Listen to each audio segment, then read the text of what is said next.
दोस्तों, इंग्लिश सीखने के लिए सबसे ज़्यादा ज़रूरी होते हैं tenses.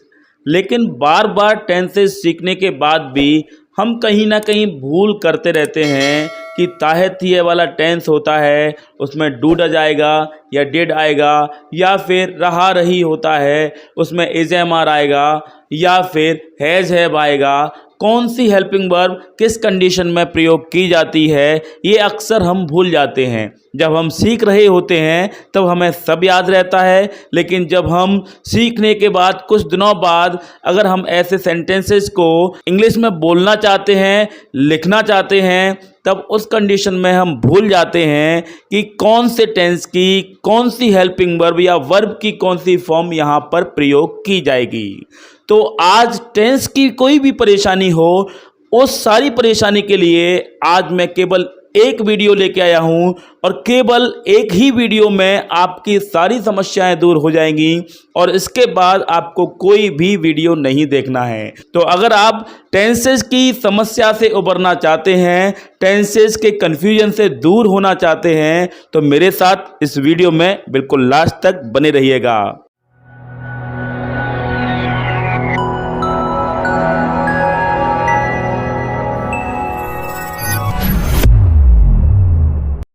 Hello everyone, this is Sumangal Sikarwar and you are watching English Way Academy. तो आज मैं आपके लिए टेंसेस के आपके डाउट्स हैं, आपके जितने भी भ्रम हैं, कन्फ्यूजन्स हैं, सारे दूर करने वाला हूं।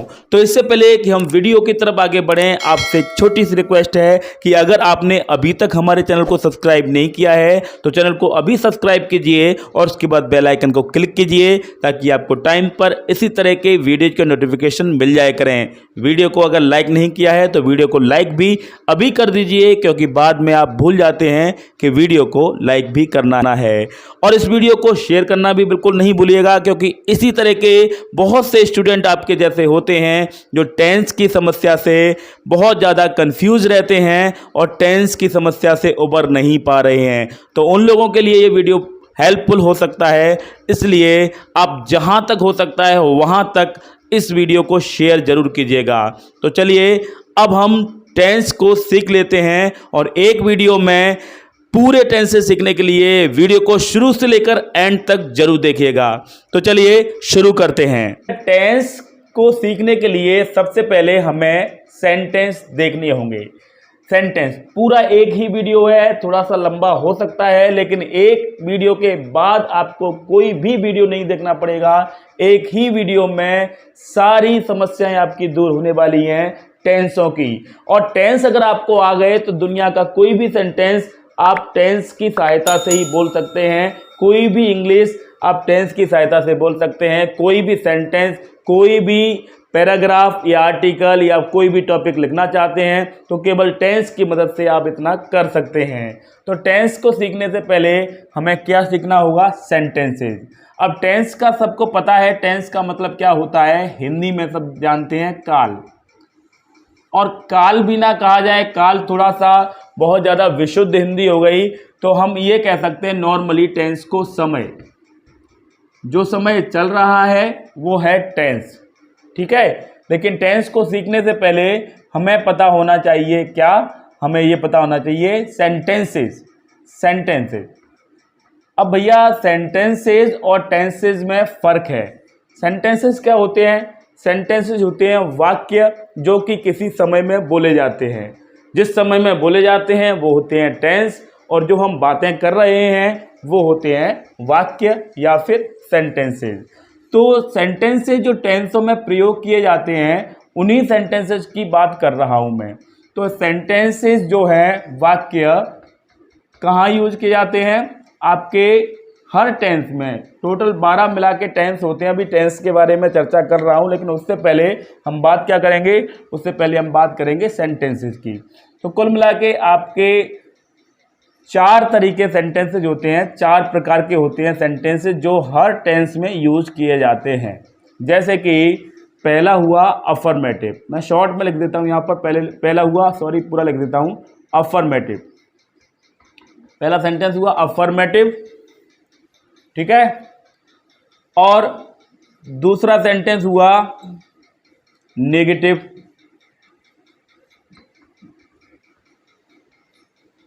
ठीक है। और थर्ड सेंटेंस हुआ इंटेरोगेटिव।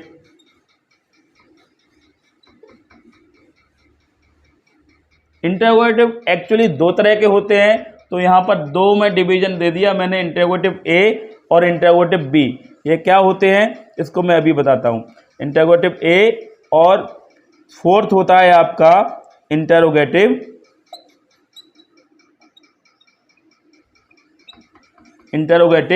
बी।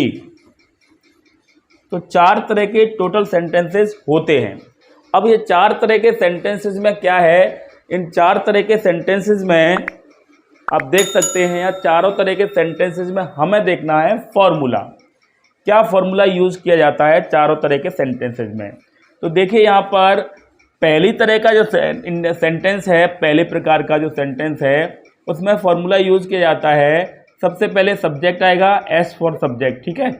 और उसके बाद यहाँ पर आएगी एच बी, अलग अलग टेंसेज की एच बी अलग अलग होती है।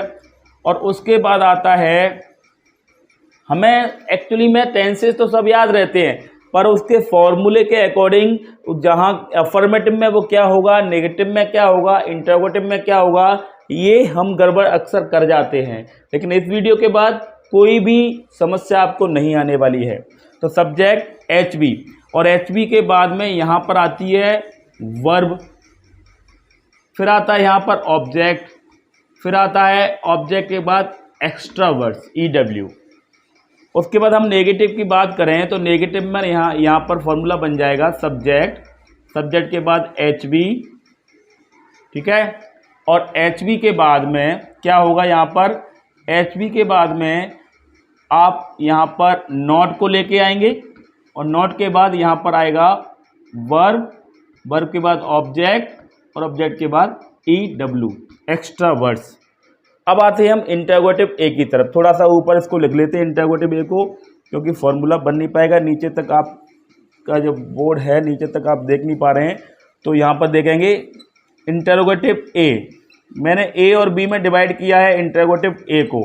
एक्चुअली में दो तरह के इंटरोगेटिव होते हैं। इंटरोगेटिव क्या है, ये अफर्मेटिव है जिसमें बातें कही जाती हैं, कथन होता है, स्टेटमेंट्स होते हैं, मतलब कोई बात आपसे कही गई। जैसे वह स्कूल जाता है, वह रोता है, वह आ रहा है, वह जा रहा है, वे खेल रहे हैं, वे खाना खा चुके हैं। इस टाइप के सेंटेंसेस को अफर्मेटिव कहते हैं। और अगर हम इसमें मना कर रहे हैं सेंटेंसेस में, जैसे कि वह खाना नहीं खा रहा है, वह स्कूल नहीं जा रहा है, वह खाना नहीं खा चुका है, जब मना कर रहे हैं तो वो हुआ नेगेटिव। लेकिन जब हम पूछ रहे हैं, कोई प्रश्न पूछ रहे हैं किसी स्टेटमेंट के बारे में कि ऐसा हो रहा है या नहीं, तो वो इंटरोगेटिव होता है। प्रश्न पूछना दो तरीके से होता है। एक होता है इंटरोगेटिव ए, जिसका नाम होता है yes no type. Yes no type क्या है, ऐसे सारे प्रश्न जिसके जवाब हाँ या ना में दिए जाते हैं उनको कहते हैं यस नो टाइप क्वेश्चंस। जैसे अगर मैं कहता हूँ क्या तुम्हारा नाम रमेश है, तो अगर आपका नाम रमेश होगा तो आप हाँ बोलेंगे, और नहीं होगा तो आप बोलेंगे ना। तो हाँ या ना में जवाब हुआ। तो जनरली ये जो क्वेश्चंस होते हैं जो यस नो टाइप होते हैं, वो इंग्लिश हिंदी में हमेशा ज़्यादातर क्या से शुरू होते हैं, लेकिन कोई गारंटी नहीं है क्या से शुरू हो या ना हो। हर वो क्वेश्चन जिसका जवाब आप हाँ या ना देते हैं, वो सारे क्वेश्चंस यस नो टाइप हैं, क्या से शुरू हो या ना हो। जैसे मैंने कहा क्या आपका नाम रमेश है, इसको मैं उल्टी तरीके से बोल सकता हूँ आपका नाम रमेश है क्या, तब भी आप जवाब हाँ या ना देंगे, क्योंकि ये तो हिंदी की गड़बड़ है। हिंदी में अलग अलग तरीके से लोग बातों को बोलते हैं। आपका नाम रमेश है ऐसे बोला, क्या आपका रमेश है, क्या आपका नाम रमेश है, या फिर आपका नाम रमेश है क्या, तीनों के जवाब आपको हाँ या ना देना पड़ेगा। भले ही क्या नहीं लगाया तब भी आपको जवाब हाँ या ना देना पड़ सकता है। जैसे मैंने कहा आपका नाम रमेश है, मैंने थोड़ा सा सिर नीचे हिलाया और कहा आपका नाम रमेश है, तो बिना क्या के भी ये क्वेश्चंस बन गया। तो ये एक यस नो टाइप क्वेश्चन हुआ, क्योंकि इसका जवाब आप हाँ या ना देते हैं। तो ऐसे सारे क्वेश्चंस, हिंदी में थोड़ी गड़बड़ है कि क्या लगाएं, क्या लगा होगा या नहीं लगा होगा, तो इंटरोगेटिव ए होगा, यस नो टाइप होगा या ना होगा, ऐसी कोई पक्की गारंटी नहीं है। क्या लग रहा था तब भी इंटरोगेटिव ए था, और नहीं लग रहा था तब भी इंटरोगेटिव ए था। लेकिन इंग्लिश में गारंटी है। इंग्लिश में सारे ऐसे क्वेश्चन जो यस नो टाइप होते हैं, जिनको पढ़कर आपको लग रहा है इसका जवाब हाँ या ना होगा, वो किसी भी टेंस का हो, उसकी एच बी सबसे पहले हम लेके आते हैं। एच बी मतलब ऑक्सिलरी वर्ब, हेल्पिंग वर्ब। उसके बाद सब्जेक्ट आएगा, देन आपका ऑब्जेक्ट आएगा। अगर इंटरोगेटिव प्लस नेगेटिव होता है तो यहाँ पर नॉट आ जाएगा, और वर्ब आएगी। वर्ब के बाद यहाँ पर ऑब्जेक्ट आएगा, ऑब्जेक्ट के बाद extra word, then question mark. ये हुआ इसका इंटरोगेटिव ए का फॉर्मूला। फोर्थ सेंटेंस है इंटरोगेटिव बी। कौन सा है? Interrogative B. तो इंटरोगेटिव बी में क्या हुआ? इंटरोगेटिव बी में आपका जवाब हाँ या ना नहीं होगा, बाकी कुछ भी हो सकता है। इसमें केवल क्या आ सकता है और कोई WH वर्ड नहीं आता है। क्या से शुरू होता है। अब क्या से सेंटेंस शुरू हो या ना हो, लेकिन क्या का मतलब व्हाट होता है। इंटरोगेटिव ए में व्हाट कभी नहीं लिखते, बस HB शुरू में आ जाती है, बस इसी से सेंटेंस इंटरोगेटिव हो जाता है। लेकिन इस वाले में क्या है, जैसे मैंने कहा तुम कहाँ रहते हो, इसका जवाब हाँ या ना नहीं होगा। वह कहाँ से आ रहा है, इसका जवाब हाँ या ना नहीं होगा। और इसी तरह से अगर मैं कह रहा हूँ वह खाना क्यों खा रहा है, तो इसका जवाब हाँ या ना नहीं होगा। वह क्या पूछ रहा है, इसका जवाब हाँ या ना नहीं होगा। वह कब आ रहा है, इसका जवाब हाँ या ना नहीं होगा, बल्कि इनके जवाब अलग अलग होंगे। कब पूछा जाएगा तो समय बताया जाएगा, कहाँ पूछा जाएगा तो स्थान बताएगा आंसर में, और अगर पूछा जाएगा क्या, तो क्या में कोई रीजन या बात बताई जाएगी, और अगर पूछा जा रहा है क्यों, तो कोई रीजन कारण बताया जा रहा है। तो यहाँ पर अलग अलग जवाब होंगे, मतलब हाँ या ना नहीं होगा। तो इस तरह के इंटरोगेटिव को कहा जाता है WH टाइप। क्यों कहा जाता है WH टाइप? क्योंकि ये सारे क्वेश्चंस जो होते हैं इंग्लिश में WH वर्ड से शुरू होते हैं। सबसे पहले WH वर्ड आएगा, बाकी का सब कुछ ऐसा कैसा हो जाएगा। WH word plus HB plus subject plus, इसके बाद अगर नेगेटिव होता है इंटरोगेटिव प्लस नेगेटिव तो नॉट, प्लस इसके बाद आ जाएगा वर्ब, वर्ब के बाद ऑब्जेक्ट, ऑब्जेक्ट के बाद एक्स्ट्रा वर्ड, और उसके बाद क्वेश्चन मार्क। तो देखिए भैया, ये हुआ आपके 4 फॉर्मूले जो सारे 12 टेंसेज में रिपीट होते हैं। ना केवल 12 टेंसेज में, आगे चल के आप जो शुड मस्ट कैन कोड में माइट मॉडल्स पढ़ेंगे तो उन मॉडल्स में भी ये सारी चीज़ें यूज होती हैं। तो अब इसमें बचा क्या? तुमने देखा यहाँ पर कि इंटरोगेटिव सिंपल अफर्मेटिव सेंटेंस, जिसे सिंपल भी लोग कहते हैं, जिसमें सब्जेक्ट और HB फिर वर्ब फिर ऑब्जेक्ट फिर एक्स्ट्रा वर्ड आया, और सिंपल से अफर्मेटिव से नेगेटिव जब पहुंचा तो HB के बाद नॉट आ गया, और इंटरोगेटिव में आए तो यस नो टाइप इंटरोगेटिव में HB पहले आ रही है, बाकी सब आगे बढ़ता जा रहा है। सब्जेक्ट आ गया, फिर वर्ब आ गई, फिर ऑब्जेक्ट फिर एक्स्ट्रा वर्ड। और इससे इसमें क्या फ़र्क पड़ा कि WH वर्ड पहले आ गया, क्योंकि इसमें बीच में कहीं ना कहीं कब कैसे कहाँ क्यों ये शब्द आ रहे होते हैं। तो WH वर्ड स्टार्टिंग में आ जाएगा, फिर HB आ जाएगा, फिर सब्जेक्ट, फिर वर्ब, फिर ऑब्जेक्ट। मतलब इससे इसमें क्या फ़र्क पड़ा, WH वर्ड शुरू में है, बाकी सब पूरा ऐसा का ऐसा है। तो इससे इसमें केवल नॉट का फ़र्क है, और इससे इसमें WH वर्ड का फ़र्क है। अब क्या है, सारे टेंसेज में सब में यही फॉर्मूले चल रहे हैं, और यहाँ अक्सर हम कंफ्यूज होते हैं कि सिंपल में क्या होगा, नेगेटिव में क्या होगा, इंटरोगेटिव में क्या होगा। अब बचा क्या जो बदल सकता है? HB बदलेगी और वर्ब की फॉर्म बदलेगी। किसी टेंस में अलग अलग वर्ब की फॉर्म यूज की जाएगी, और किसी टेंस में अलग अलग हेल्पिंग वर्ब यूज की जाएगी। तो यहाँ पर यही हमें याद रखना है, HB किस टेंस में क्या होगी और वर्ब की फॉर्म किस टेंस में क्या होगी, और इसकी पहचान, किस पहचान पर कौन सी HB आप लगाएंगे और कौन सी वर्ब की फॉर्म लगाएंगे, ये ध्यान रखना है। फॉर्मूले सब में यही रहने वाले हैं। बस यहाँ जहाँ मैंने सर्कल किया है WHB पर और वर्ब पर, वो बदलती जाएगी। किसी टेंस में वर्ब की फर्स्ट फॉर्म होगी, किसी में सेकंड होगी, किसी में थर्ड होगी, किसी में फोर्थ, किसी में फिफ्थ, किसी में AJMR HB लगेगी, किसी में डूडज लगेगी, किसी में हैजब लगेगी, किसी में हैज बीन लगेगी, किसी में डिड लगेगी, किसी में हैड हेल्पिंग वर्ब लगेगी। तो हमें केवल अब HB लर्न करनी है।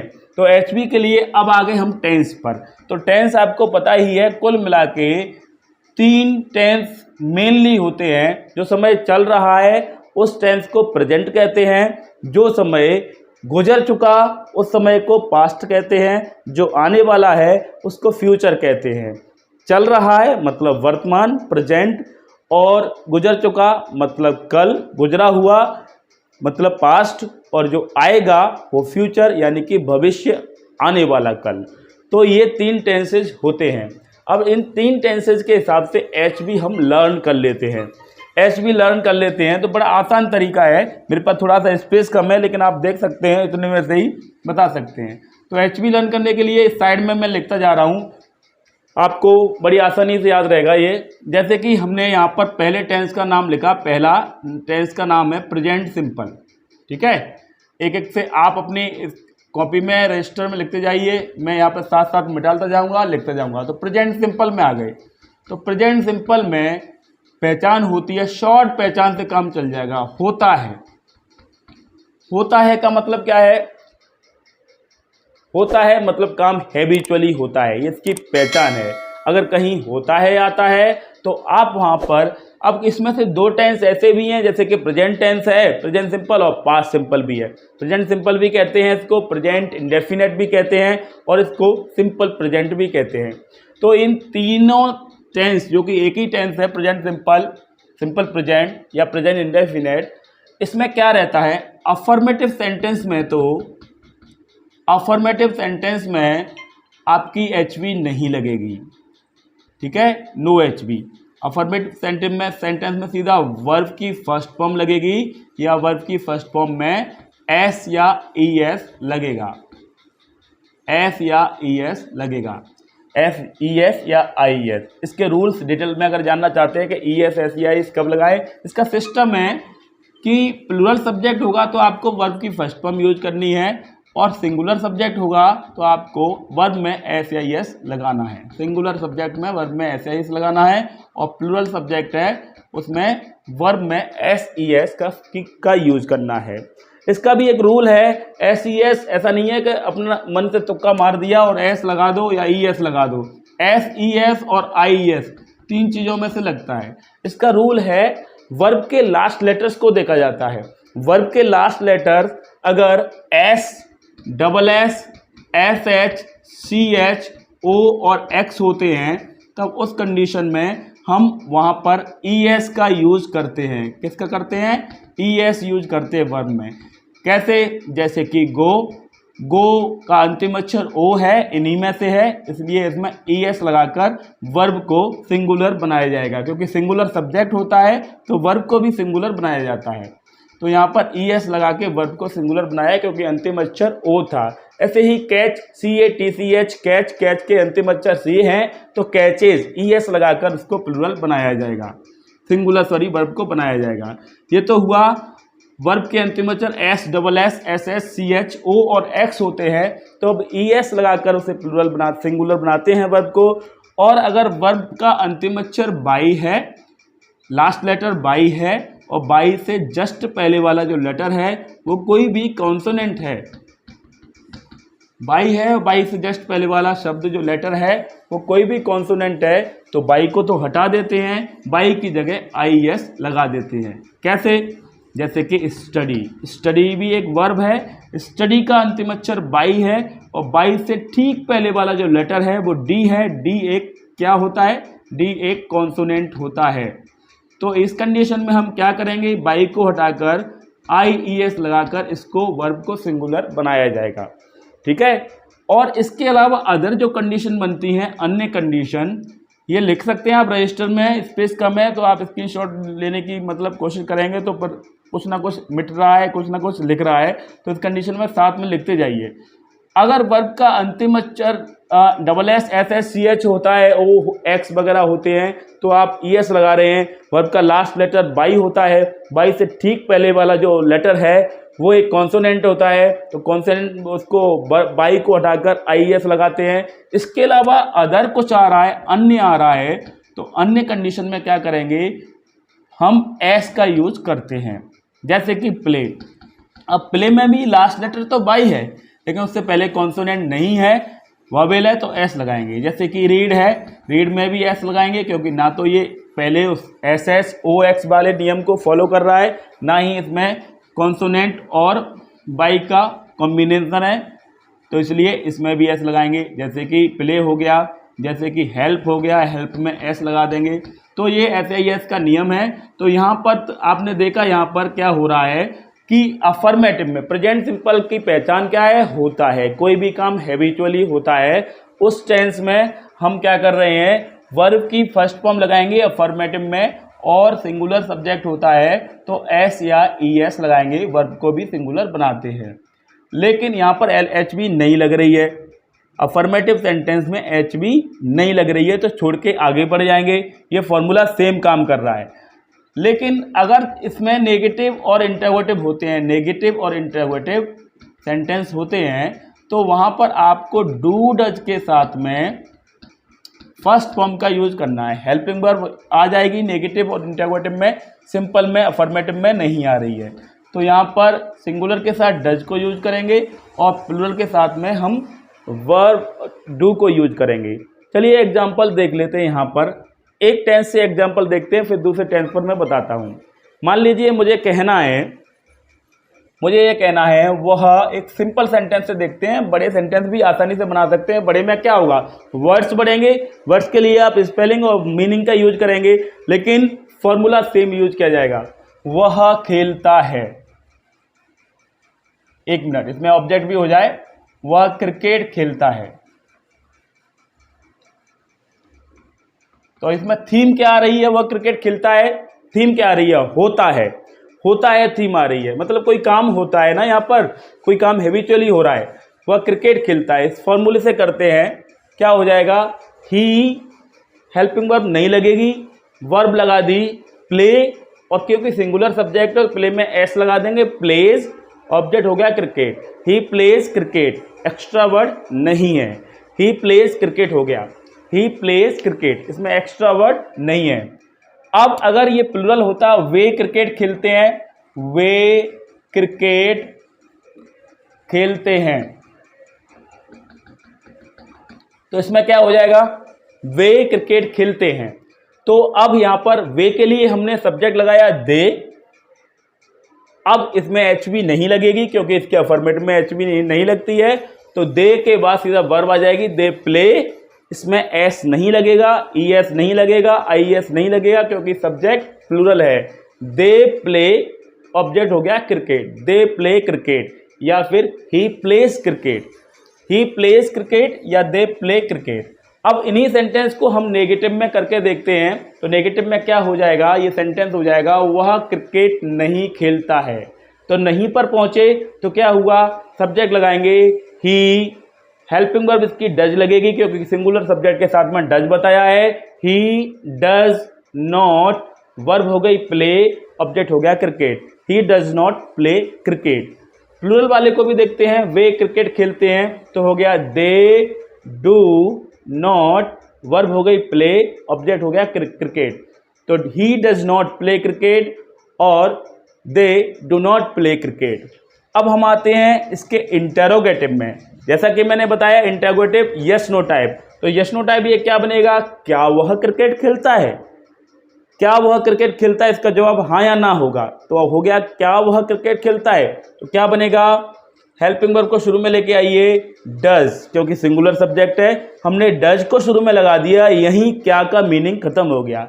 डज या कोई भी हेल्पिंग वर्ब शुरू में आएगी किसी भी टेंस में, तो आप उसे क्या से ट्रांसलेट करेंगे, तो क्या हुआ, वह क्रिकेट खेलता है, डज ही प्ले क्रिकेट। मान लीजिए नेगेटिव भी होता है, इंटेरोगेटिव प्लस नेगेटिव, क्या वह क्रिकेट नहीं खेलता है, तो नॉट आफ्टर सब्जेक्ट लगा के चलेंगे, does he not play cricket, does he not play cricket. ठीक है, इसको भी करके देखते हैं, वे क्रिकेट खेलते हैं, इसको करेंगे क्या वे क्रिकेट खेलते हैं, तो ये हो जाएगा डू, क्योंकि प्लूरल सब्जेक्ट हो गया तो डू लगाना पड़ेगा, डू सब्जेक्ट हो गया दे, वर्ब हो गई प्ले, ऑब्जेक्ट हो गया क्रिकेट। मान लीजिए इसको भी नेगेटिव करना है तो हो जाएगा do they not play cricket. ठीक है, अब हम इंटेरोगेटिव बी पर आ गए, तो इंटेरोगेटिव बी में कोई ना कोई WH वर्ड हमें लेना पड़ेगा, यानी यहाँ पर क्यों लेके चलते हैं, वह क्रिकेट क्यों खेलता है। तो ये डिमांड कर रहा है WH वर्ड को लेके आइए। तो बीच सब्जेक्ट सेंटेंस में कहीं भी WH वर्ड है, प्रश्नवाचक शब्द है, उसे लेके आइए। तो इसमें बीच में मिल रहा है क्यों, तो क्यों को लेके आएंगे वाई। वाई HV हो गई डज, क्योंकि सब्जेक्ट सिंगुलर है। Why does subject he, verb हो गई प्ले, क्रिकेट ऑब्जेक्ट हो गया, एक्स्ट्रा वर्ड है नहीं। Y does he play cricket, या फिर इसे इंटरोगेटिव में होता है तो हो जाएगा why does, interrogative plus negative होता है तो Y does he not play cricket हो जाएगा। Y does he not play cricket. ठीक है, पूरा का पूरा आपका एकदम से ट्रांसफॉर्मेशन होने वाला है। आपको कुछ भी नहीं पता टेंसेस के बारे में, इवन आप टेंसेस समझ पा रहे होंगे और आपको टेंसेस समझ में आ रहे होंगे। अगर आ रहे हैं तो कमेंट बॉक्स में लिखिए कि हाँ मुझे टेंसेस अच्छी तरह से समझ में आ रहे हैं। नहीं आ रहे हैं तो कमेंट बॉक्स में लिखिए क्या बात समझ में नहीं आ रही है, तो उस पर आगे मैं विचार करूँगा और आगे उसको और डिटेल में बताने की कोशिश करूँगा। इसको भी देख लेते हैं, इस वाले फॉर्मूले को भी करता हूँ।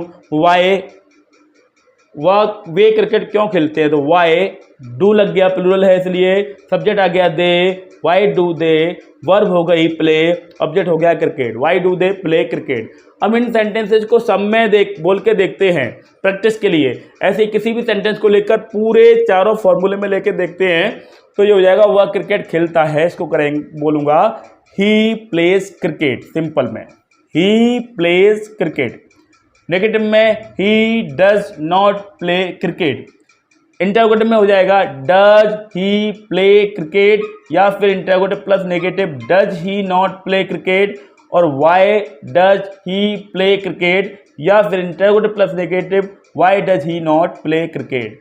इसको भी बोल के देखते हैं, they play cricket, they do not play cricket, और do they play cricket, do they not play cricket, why do they play cricket, why do they not play cricket. तो इस तरह से किसी भी टेंस को आसानी से कर सकते हैं। बस आपको समझना है क्या है, मैंने ये सर्कल लगाया है, हेल्पिंग वर्ब और वर्ब पर कमांड करनी है। हेल्पिंग वर्ब और वर्ब टेंस में सीखना है। तो अब इसके लिए इस चार्ट को तो मैं साफ कर देता हूँ, ये चार्ट आपके दिमाग में आ गया है।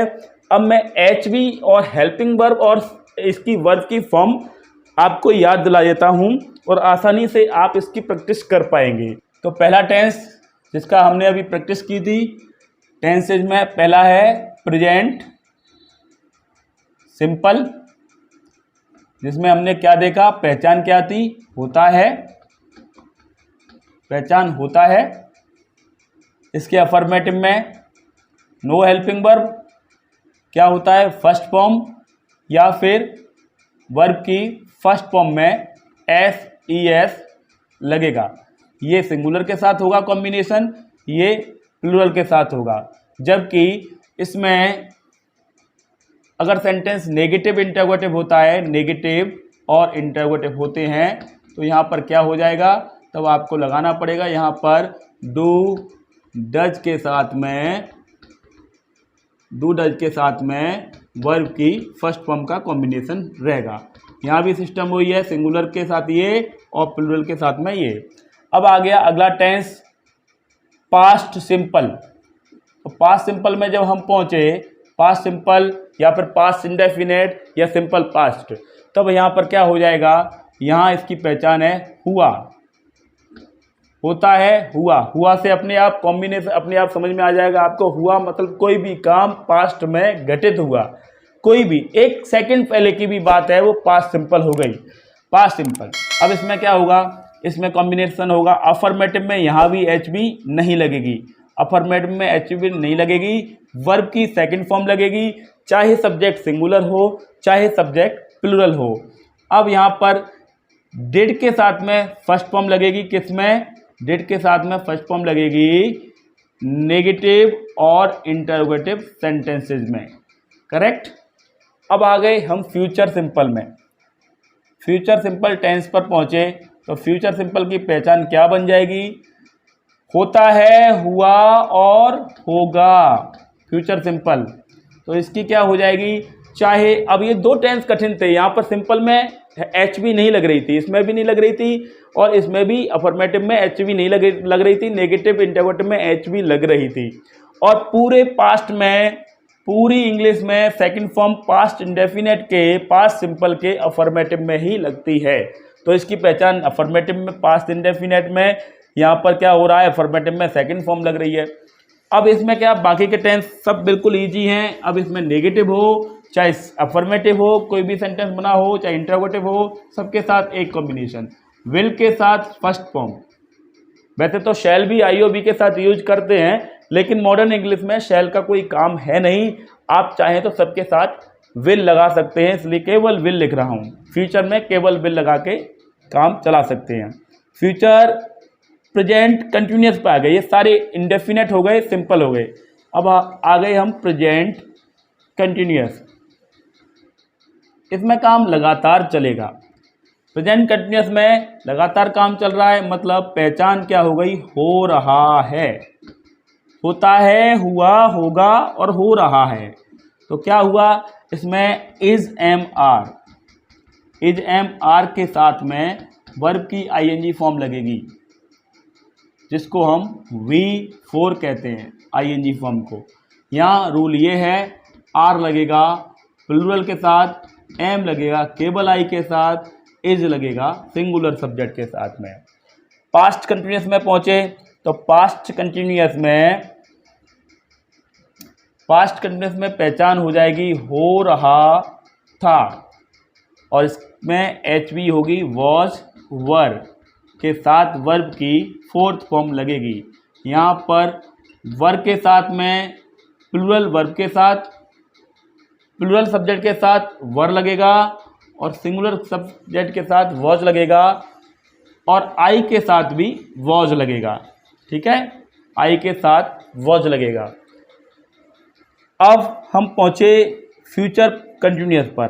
फ्यूचर कंटिन्यूअस, तो फ्यूचर कंटिन्यूअस पर पहुंचे तो फ्यूचर कंटिन्यूअस की पहचान होगी हो रहा होगा, पहचान होगी हो रहा होगा, एच भी लगेगी विल बी किसी भी सब्जेक्ट के साथ। जैसा कि मैंने अभी बताया, शैल का कोई काम नहीं है, तो विल बी के साथ V4 का यूज किया जाएगा, सिंगुलर प्लूरल फॉलो करने की ज़रूरत नहीं है। तो ये इसका सिंगुलर लिखा हुआ है, विल बी के साथ फोर्थ फॉर्म। अब ये कंटिन्यूअस भी हो गए, मतलब 6 टेंसेस हो गए। इसके बाद हम पहुंचे प्रेजेंट परफेक्ट पर। तो प्रेजेंट परफेक्ट में हो जाएगा हो चुका है, हो चुका है। इसमें हैज़ और हैव के साथ में थर्ड फॉर्म यूज की जाएगी, है सिंगुलर के साथ और हैव प्लूरल के साथ में। अब आ गया हमारा पास्ट परफेक्ट। तो पास्ट परफेक्ट के साथ में पहचान हो जाएगी हो चुका था। इसमें केवल एक ही एच बी है, चाहे सिंगुलर सब्जेक्ट हो चाहे प्लूरल सब्जेक्ट हो, हैड लगेगा, हैड प्लस थर्ड फॉर्म। अब इसमें अगला हुआ फ्यूचर परफेक्ट। तो फ्यूचर परफेक्ट में क्या होगा, फ्यूचर परफेक्ट थोड़ा छोटा लिख रहा हूँ क्योंकि पूरे टेंसेज बोर्ड पर बनाने हैं। तो फ्यूचर परफेक्ट में क्या होगा, पहचान हो जाएगी हो चुका होगा, और यहाँ पर हम एच भी लगाएंगे will have plus third form किसी भी सब्जेक्ट के साथ। मैंने जैसा कि बताया कि आईओबी के साथ शैल को यूज कर सकते हैं, लेकिन कोई नेसेसरी नहीं है, चाहो तो सबके साथ विल लगा सकते हैं। अब आए हम यहाँ पर प्रेजेंट परफेक्ट कंटिन्यूअस पर। तो यहाँ पर पहचान हो जाएगी से हो रहा है। यहाँ पर क्या है, हो रहा है लिखा हुआ है, यहाँ लिखा है से हो रहा है। प्रेजेंट कंटिन्यूअस और प्रेजेंट परफेक्ट कंटिन्यूअस में फ़र्क ये है क्योंकि यहाँ पर टाइम देते हैं कि किसी निश्चित समय से कुछ हो रहा है, किसी निश्चित या अनिश्चित समय से। तो यहाँ पर एच भी हो जाएगी हैज और हैव के साथ में बीन लग जाएगा। हैज वही नियम है, सिंगुलर के साथ, है प्लूरल के साथ में, बीन के बाद वर्ब की फोर्थ फॉर्म लग जाएगी। जहाँ कंटिन्यूअस लगा वहाँ फोर्थ लगी। फोर्थ मतलब आईएनजी फॉर्म। वर्ब की फर्स्ट फॉर्म में जो आईएनजी लगता है, जैसे मैंने यहाँ लिखा सिंग, सिंग फर्स्ट फॉर्म है, इसमें आईएनजी लगाया, ये क्या हुआ, ये हो गई V4, इसको बोला जाता है प्ले। प्ले में ING लगाया, ये क्या हो गई V4। वर्ब की फर्स्ट फॉर्म में ING लगाने वाले काम को V4 कहा जाता है। अब आए हम पास्ट परफेक्ट पर। तो पास्ट परफेक्ट में पास्ट परफेक्ट कंटिन्यूअस पर, तो इसमें होगा से हो रहा था। इसमें आएगा अपना हैड और बीन, चाहे कोई भी सब्जेक्ट हो, सिंगुलर या प्लूरल, वर्ब की फोर्थ फॉर्म यूज होगी। अब आया future perfect continuous. Future perfect continuous में हो जाएगी पहचान से हो रहा होगा। अब इसमें क्या आ जाएगा विल, हैव, बीन और V4। ठीक है, ये है। अब इन तीनों टेंसेस के साथ में एक काम और होगा, यहाँ पर सिंस और फॉर के साथ में टाइम यूज किया जाएगा।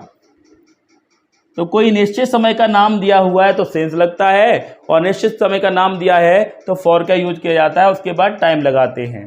जैसे कि वह सुबह से रो रही है, तो ये हो जाएगा she has been weeping since morning. Morning एक फिक्स समय का नाम है, समय की अवधि दी है 2 घंटे, 3 घंटे, 2 दिन, 3 दिन, 2 वर्ष, 4 वर्ष। तो इससे पहले हम फॉर लगाते हैं।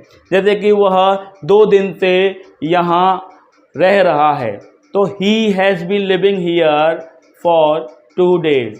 तो सिंस फॉर के जो डिटेल में समझना चाहते हैं, तो मैंने प्रेपोजिशन वाले चैप्टर में सिंस फॉर को डिटेल में समझाया हुआ है, तो उसके लिंक मैं नीचे कमेंट बॉक्स में, इसमें नीचे डिस्क्रिप्शन बॉक्स में डाल दूंगा, वहाँ से आप पढ़ सकते हैं।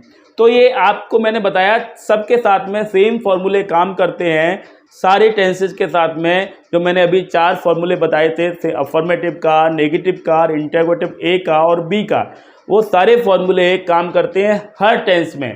बस आपको वहाँ पर क्या चेंज करना है, HV की जगह पर HV लिखना है। अगर आपको लग रहा है उसमें हुआ आया मतलब पास्ट सिंपल हुआ, तो आप उसमें HV की जगह डिड लगा के चलेंगे, और यहाँ पर अफर्मेटिव में HV लग ही नहीं रही है तो सेकंड फॉर्म लगा के चलेंगे, HV को आगे बढ़ जाएंगे पास करके।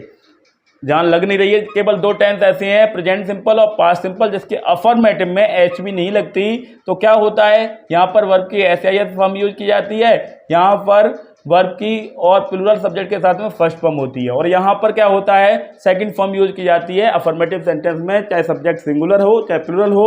और यहाँ पर अगर नेगेटिव इंटरोगेटिव है तो डिड के साथ फर्स्ट फॉर्म आती है। बाकी सबके साथ सेम चीज़ें हैं, चाहे अफर्मेटिव है चाहे नेगेटिव है, कोई भी सेंटेंस हो। जैसे कि कंटिन्यूअस आया तो कंटिन्यूअस में फ्यूचर इंडेफिनिट आया, फ्यूचर सिंपल तो विल के साथ फर्स्ट फॉर्म लगेगी, कोई भी सेंटेंस बना रहे। और यहाँ पर प्रेजेंट कंटिन्यूअस आया तो इजमर के साथ फोर्थ लगेगी, कोई भी सेंटेंस बना रहे, कोई दिक्कत नहीं है। तो मैंने जो अभी सेंटेंस लिखाए थे, उन्हीं सेंटेंस को इनमें आप प्रैक्टिस करके देख सकते हैं। तो प्रैक्टिस के लिए मैं एक सेपरेट वीडियो आपके लिए बना सकता हूं, अगर आप चाहते हैं तो कमेंट बॉक्स में लिखिएगा, जिसमें हम बताएंगे कि किस तरह से आप 12 टेंसेस की तैयारी केवल कहीं भी कोई भी कंडीशन में, सोते हुए, चलते हुए, घूमते फिरते हुए, किसी भी तरीके से किस तरह से 12 टेंसेस को प्रैक्टिस कर सकते हैं, इसके लिए एक सेपरेट वीडियो बनाऊंगा। तो ये वीडियो आपको कैसा लगा, टेंस का आपका जो डाउट था, टेंस के बारे में आपके मन में जो कन्फ्यूजन्स थे वो दूर हुए या नहीं, ये सब मुझे कमेंट बॉक्स में ज़रूर बताइएगा। ये वीडियो अगर अच्छा लगा हो तो लाइक ज़रूर कीजिएगा, और अगर आप फर्स्ट टाइम हमारे चैनल पर आए हैं तो चैनल को सब्सक्राइब कीजिए और उसके बाद बेल आइकन को क्लिक कीजिए, ताकि आपको टाइम पर इसी तरह के वीडियोज के नोटिफिकेशन मिल जाया करें। So that's enough for today, thanks for watching video.